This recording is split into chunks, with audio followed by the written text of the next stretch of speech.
सिंधी परिवार से हूँ और मेरा बचपन इतना अच्छा नहीं था क्योंकि जब मैं छोटी थी तब हमारे मम्मी पापा का डिवोर्स हो चुका था और हम बहुत ही कठिन परिस्थितियों से ऊपर आए और हमारी मम्मी ने बहुत ही मुश्किल से हमको बड़ा किया।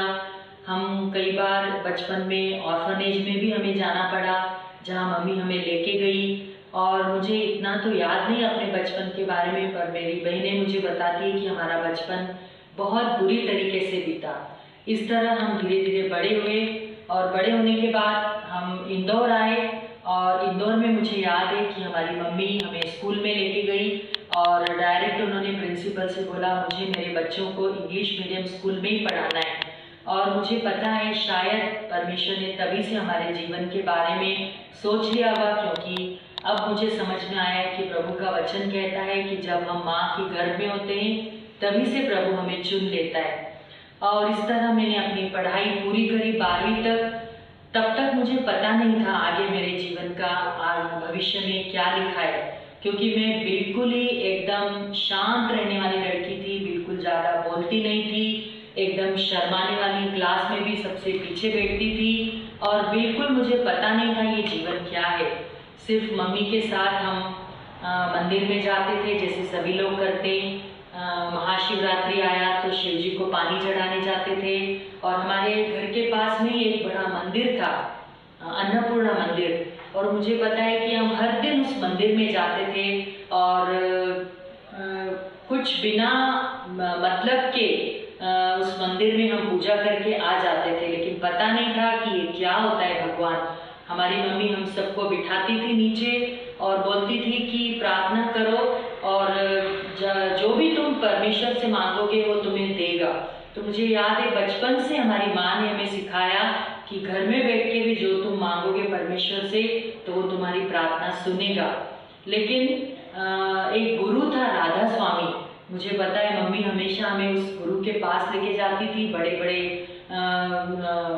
बड़ी पंडाल में बहुत भीड़ जमा होती थी और हम सब कोने में बैठ जाते थे और गुरु पास से जाते थे और मम्मी कहती थी दर्शन ले लो तो तुम्हारा जीवन अच्छा हो जाएगा।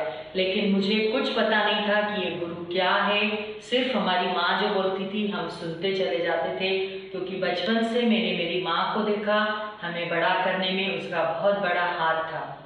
इस तरह मैंने मेरी जिंदगी के जो 16-17 साल थे बिना मतलब के बस जैसा दुनिया में चल रहा है वैसा चलती गई। मेरी बड़ी बहन ने जनरल नर्सिंग किया और वो कहती थी हमेशा कि गंगा मैंने जनरल नर्सिंग किया लेकिन मैं तुझे बीएससी नर्सिंग कराऊंगी, और उसने मेरा फॉर्म भरा।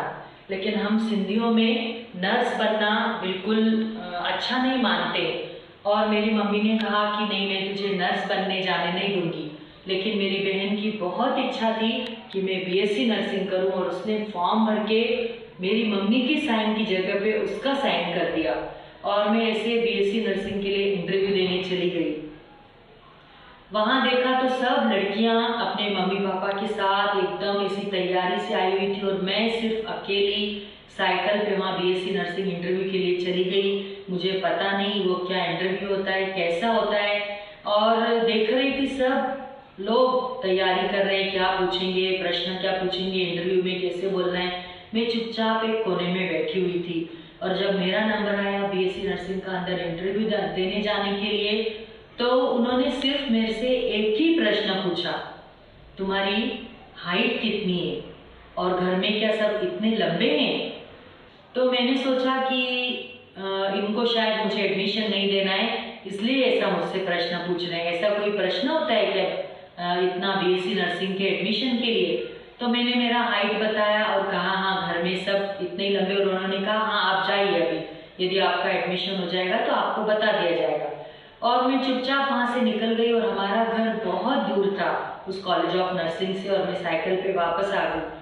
तब हमारे पास ना कुछ लैंडलाइन फ़ोन था न कुछ मोबाइल था और उस इंटरव्यू को होके पूरा 1 महीना हो गया और न मैंने पता करने की कोशिश की कि क्या मेरा एडमिशन हो गया, क्योंकि मुझे पता था कि एक प्रश्न पूछने के बाद कोई एडमिशन नहीं होता है। न मैंने किसी दूसरे कॉलेज में एडमिशन लिया था क्योंकि मैं बहुत एक अपनी चुपचाप एक ज़िंदगी में बहुत ही जीती थी। ना मुझसे मेरा कोई दोस्त था, ना मेरे कोई रिश्तेदार थे। लेकिन एक वहाँ का जो बीएससी नर्सिंग कॉलेज का प्यून था, वहाँ पर उसको एड्रेस पता थी और वो साइकिल पे चल के मेरे घर तक आया और मुझ पर गुस्सा होने लगा। आपका एडमिशन हो गया है और आपको चिंता नहीं है क्या? आपका एडमिशन हो गया है कॉलेज ऑफ नर्सिंग में। लेकिन फिर भी मुझे कुछ ऐसा खुशी नहीं हुई, क्योंकि मुझे लगा कि अब मैं क्या करूँ, मेरा एडमिशन भी हो गया है। इस तरह मैं वहाँ पर गई और बहुत सीधी सादी एकदम एक छोटी फ्रॉक पहन के, न मेरे पास कुछ ज़्यादा सामान। वहाँ जब गई हॉस्टल में एडमिशन के लिए, तब मैंने देखा कि क्या ज़िंदगी है, कैसे लड़कियां हैं, कैसे हॉस्टल में उनके माँ बाप मिलने आते हैं, कितने मज़े से वो जी रही हैं। और वहाँ जाकर मुझे पता चला ज़िंदगी क्या होती है। लेकिन हर दिन उस हॉस्टल में शाम को सब मलयाली लड़कियां इकट्ठा होती थी। एक टीवी हॉल था, शाम को प्रार्थना के लिए जमा होती थी और वो गीत गाती थी, जोर जोर से उनकी भाषाओं में प्रार्थना करती थी। ये हर दिन का कार्यक्रम था और मैं बाहर से खड़े होके खिड़की से, दरवाजे से उस टीवी हॉल में देखती थी कि आखिर करती क्या है ये लड़कियां। रोज जमा होती, शाम का समय 7 बजे का होता था और प्रार्थना करने के लिए मिलती थी। मैं भी जाके उनके बीच में बैठने लगी। उन्होंने मुझे मना नहीं किया, लेकिन प्यार से मुझे बिठाती थी और बोलती थी, आ जाओ गंगा, हमारे साथ बैठो और प्रार्थना करो। ऐसा होते होते जब मेरी दूसरी जो 3-4 हिंदू फ्रेंड्स थी उस बीएससी नर्सिंग कॉलेज में, वो कहती थी, गंगा तू मत जा वहाँ पर, उनका भगवान दूसरा है, हमारा भगवान दूसरा है। तो मैंने सोचा, अच्छा ऐसा है, हमारा भगवान दूसरा है। तो कहती थी, हाँ चल अपन भी प्रार्थना करेंगे हमारे भगवान को। और इस तरह हमने भी रूम में एक मूर्ति रखी और एक थाली सजाई, उसमें दिया जलाया और हम भी रूम में हमारे भगवान की जो आरती है, ओम जय जगदीश हरे, ऐसा आरती करने लगे। लेकिन मुझे पता नहीं कि मेरा मन क्यों उस तरफ, उस हॉल की तरफ खींचा चला जाता था और मैं उनके मना करने के बावजूद उस हॉल की तरफ जाने लगी और रोज रोज उस प्रार्थना में बैठने लगी। लेकिन वो जो मेरी दूसरी क्रिश्चियन फ्रेंड्स थी, उन्होंने मुझे कभी नहीं बताया यीशु मसीह के बारे में कि वो सच्चा परमेश्वर है या उसके जीवन के द्वारा हमें उद्धार मिलता है। लेकिन मैं खुद जाके उनके पास बैठने लगी, उनके मीटिंग्स में मैं इंटरेस्ट लेने लगी और मैं उनके साथ चर्च भी जाने लगी।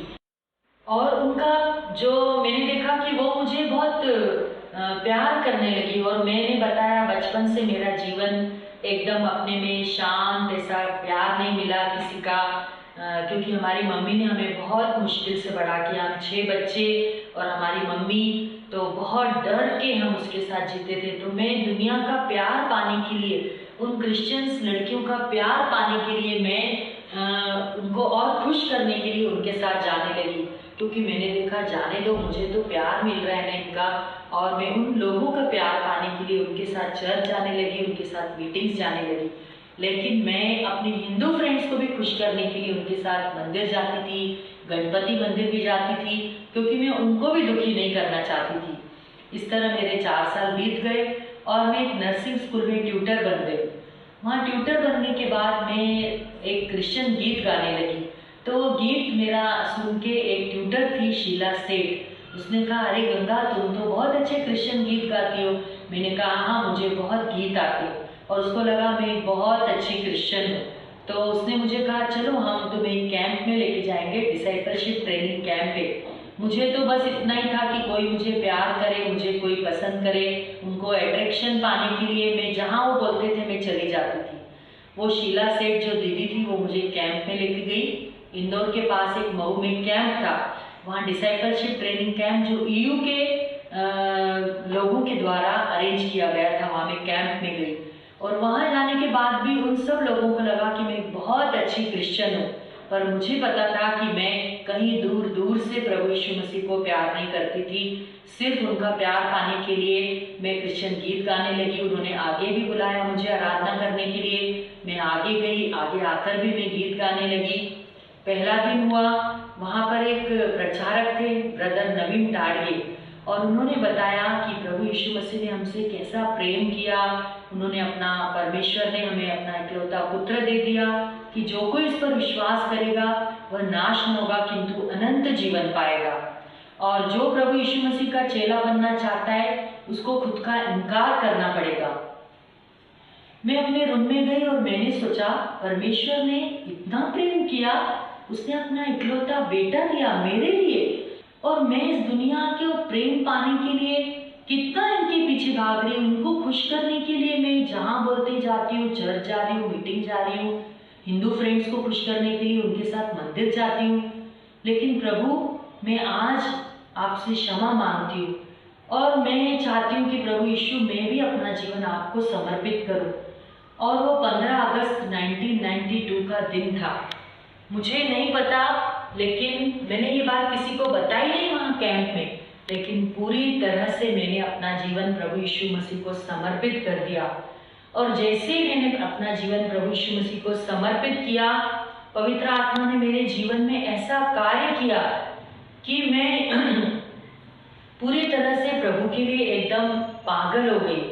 और इतनी पागल हो गई कि मुझे याद ही नहीं रहा कि मैं क्या थी और अब मैं क्या बन गई हूँ। मेरे अंदर एक प्रेम जो था प्रभु यीशु मसीह के लिए एकदम दौड़ पड़ा और मैं पैशनेट हो गई प्रभु यीशु मसीह के लिए। उस दिन से मैंने डिसाइड कर लिया, मैं अब दो नाव में पैर नहीं रखूंगी, मैं पूरी तरह से प्रभु यीशु मसीह को फॉलो करूंगी और जैसा प्रभु यीशु मसीह कहेगा, जैसा कहेगा मैं वैसा करूंगी, क्योंकि प्रभु यीशु मसीह ने मुझे प्यार किया है। वो आया मेरे जीवन में और किसी ने मेरे लिए जीवन नहीं दिया, उसने मेरे लिए जान दी। वो मेरे लिए मरा कि मैं अनंत जीवन पाऊं, वो मेरे लिए मरा कि मैं उद्धार पाऊं। और इस तरह वो कैंप खत्म होने के बाद मैं वापस ट्यूटर बन गई और ट्यूटर बनने के बाद मुझे एक स्टेट गवर्नमेंट हॉस्पिटल में जॉब मिल गया, स्टेट गवर्नमेंट के। मैं वहाँ स्टाफ नर्स का काम करने लगी और मैं इतनी ज़्यादा मैड हो गई प्रभु यीशु मसीह के बारे में कि मेरे जीवन में केवल एक ही मिशन था, जीना है तो प्रभु यीशु मसीह के लिए, बाकी कुछ नहीं है। मैंने पीछे मुड़कर नहीं देखा, बढ़ती गई और मेरा एक शिक्षक था, वो पवित्र आत्मा।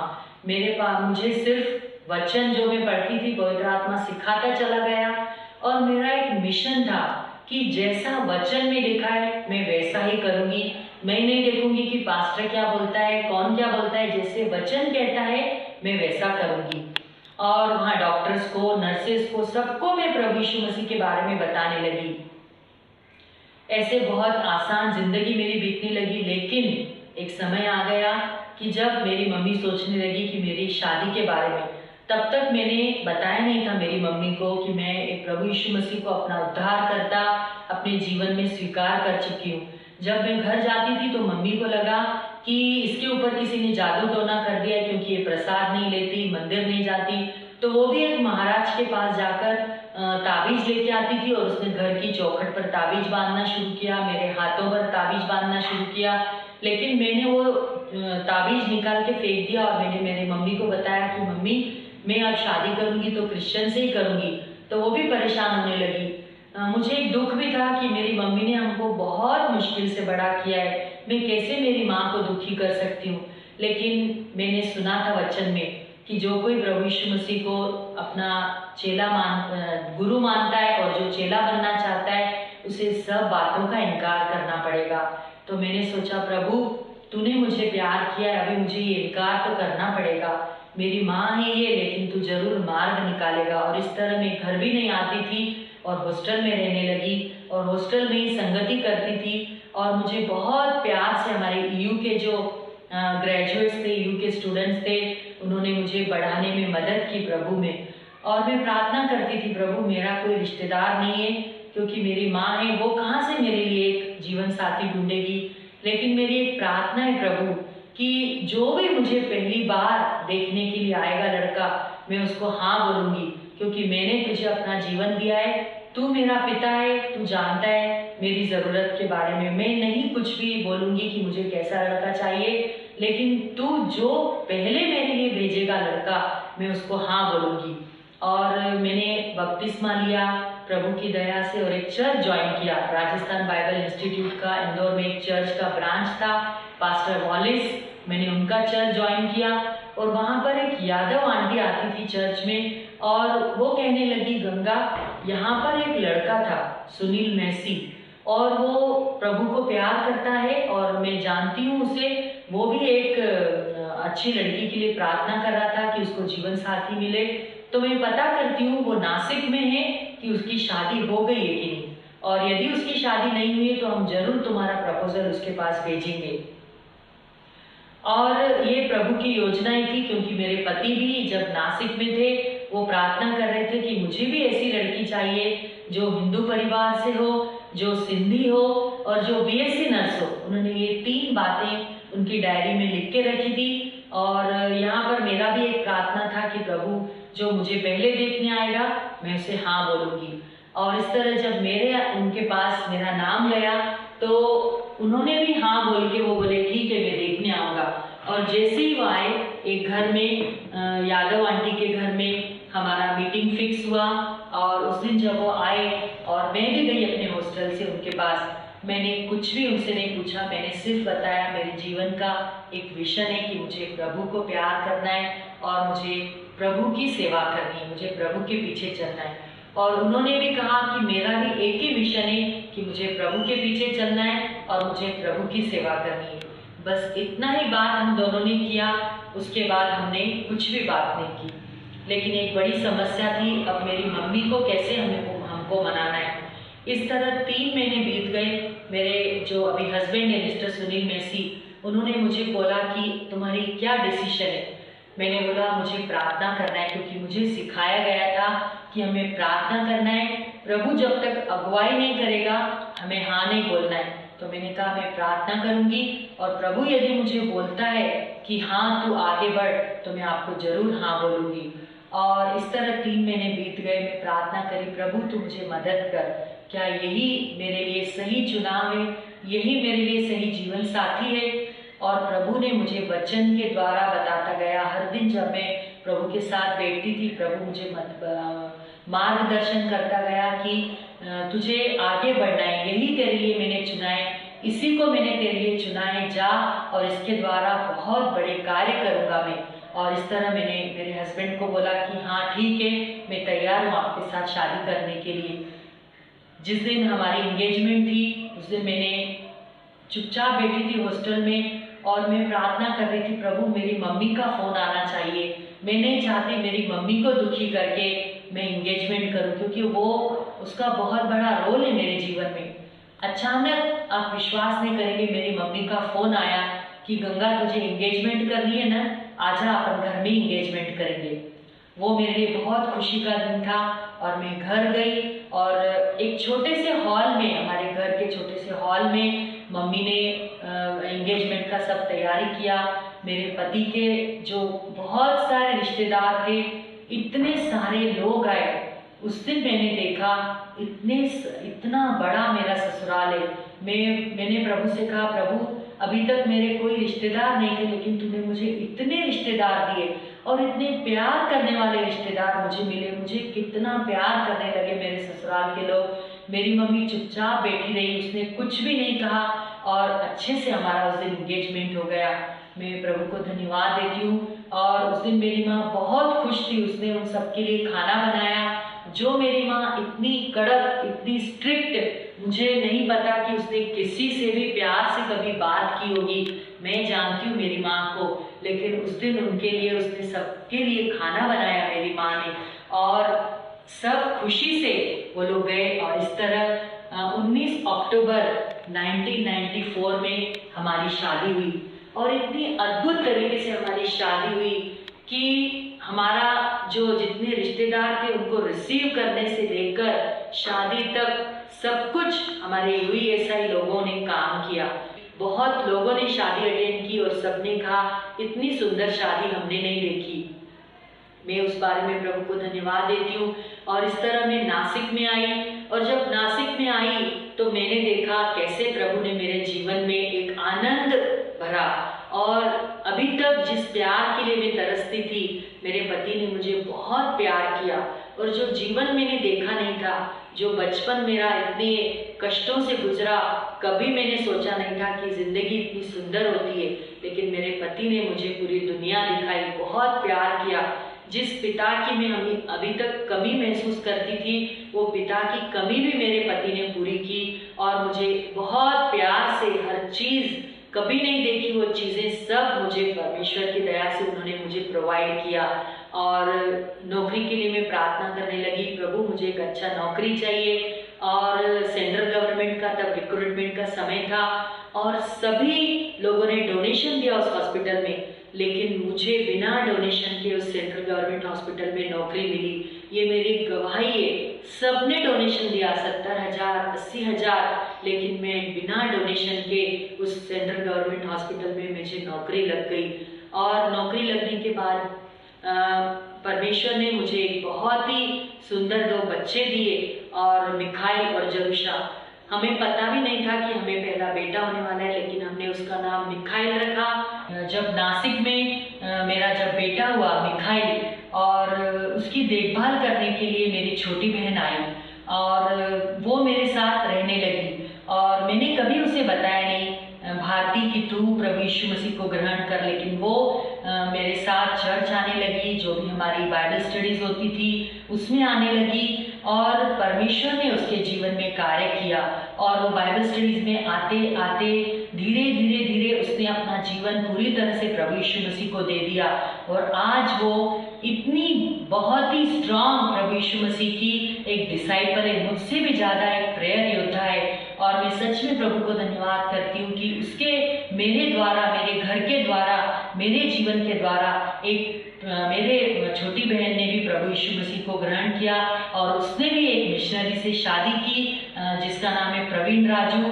और मेरी बड़ी बहन जो थी उसने भी एक लव मैरिज किया मलयाली के साथ, लेकिन वो प्रभु यीशु मसीह को जानती नहीं थी। वो शादी के बाद भी दिवाली भी मनाती थी, क्रिसमस भी मनाती थी, क्योंकि उसने क्रिश्चियन से शादी की थी, लेकिन वो नहीं जानती थी कि प्रभु यीशु मसीह सच्चा परमेश्वर है। लेकिन जब वो मेरे घर आई तो मैंने उसे बताया, मेरी बहन का नाम आशा है लेकिन हम उसे बेबी बुलाते। मैंने कहा बेबी, परमेश्वर हमको बहुत प्यार करता है और परमेश्वर ने हमारे लिए एक उद्धारकर्ता प्रभु यीशु मसीह को भेजा है, और तू भी उसको अपना जीवन दे और पूरी तरह से प्रभु यीशु मसीह को अपना उद्धारकर्ता मान, और तू उसकी बेटी बन जा। और जब उसने अपना जीवन प्रभु यीशु मसीह को दिया, उसे समझ में आया कि हमें एक ही जीवन जीना है, या तो प्रभु यीशु मसीह के साथ जीना है, दूसरा हमें नहीं करना है। और इस तरह से उसके घर में भी उद्धार आया। और आज मेरी बड़ी बहन जो आशा थॉमस, जो अमेरिका में रहती है, इतना ज़्यादा प्रभु के क्लोज में है, क्योंकि वो जानती है जीना मसीह और मरना लाभ है। और आज वो एक आनंदित है और वो प्रार्थना में जीवन बिताती है। इसलिए मैं प्रभु को धन्यवाद देती हूँ कि मेरे जीवन के द्वारा मेरी 2 बहनें भारती और आशा, जिन्होंने दोनों ने अपना जीवन प्रभु को दिया है। और मेरे जीवन का एक ही मिशन है कि मुझे जीना है प्रभु के लिए। अभी मैं बहुत ही प्रभु ने मुझे एक मिशन दिया है, ENFI का evangelical nurses fellowship of India.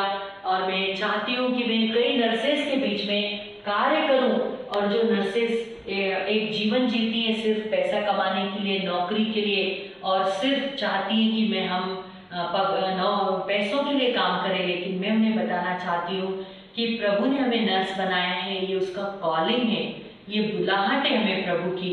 हम सिर्फ पैसों के लिए या नौकरी के लिए जॉब न करें, लेकिन प्रभु के दया से जो हमारी बुलाहट है, प्रभु ने हमें जिस भी हॉस्पिटल में रखा है, जहाँ रखा है, हम नौकरी करें। और प्रभु यीशु मसीह दे उन मरीजों को जो बहुत बीमार हैं, जो बहुत परेशान हैं, जो अपनी जिंदगियों से लड़ रहे हैं, जो हताश हैं, जो डिप्रेशन में, जो नहीं जानते कि इस बीमारी के बाद हमारा क्या होगा।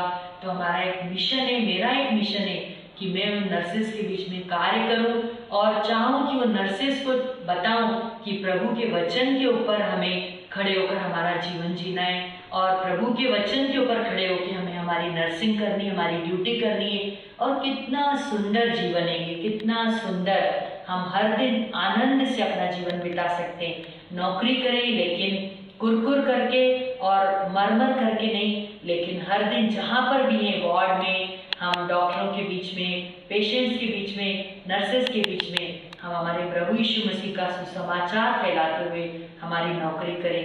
यही मेरा एक मिशन है, और मैं बहुत आनंदित हूँ, बहुत खुश हूँ प्रभु ने जो मुझे जीवन दिया, कहाँ से मुझे उठाया और कहाँ लाके खड़ा किया है आज। मैं सोचती हूँ मेरे पिछले दिन जो बचपन के जो कष्ट के जीवन, जहाँ कुछ मीनिंग नहीं था जीवन का, लेकिन आज एक मीनिंग है, एक पर्पस है, एक होप है। चाहे ये खत्म भी हो जाएगी दुनिया, ये जीवन खत्म हो जाएगा, लेकिन आशा है कि ये जीवन के बाद भी मैं प्रभु के पास जीऊंगी, उस प्रभु यीशु मसीह के पास जाऊंगी। और मुझे विश्वास है कि प्रभु यीशु मसीह जब आएगा तो मैं जरूर उसके साथ जाऊंगी, क्योंकि वचन कहता है प्रभु यीशु मसीह फिर से आने वाला है, और जो कोई उसके लिए जीते हैं, जो कोई उसके वचन पे जीते हैं, वो प्रभु यीशु मसीह के साथ फिर से जाएंगे। तो मैं यही आशा के साथ जीती हूँ, मैं निराश नहीं हूँ, लेकिन मैं होपफुल लाइफ जीती हूँ। चाहे कुछ भी हो, कैसा भी जीवन हो, लेकिन मैं उस आशा में जी रही हूँ, मैं निराश नहीं हूँ। और यही आशा मैं सबको देना चाहती हूँ कि ये जिंदगी तो खत्म हो जाएगी, लेकिन एक दूसरी जिंदगी है जो प्रभु यीशु मसीह के साथ है, और वो जीवन बहुत आनंदित है, जहाँ दुख नहीं, जहाँ कष्ट नहीं, जहाँ कुछ बीमारी नहीं, लेकिन आनंद ही आनंद है। अब मेरा नाम गंगा लालवानी नहीं, लेकिन गंगा मैसी है, और मैं प्रभु यीशु मसीह को सारा श्रेय, सारा आदर देती हूँ। जय मसीह।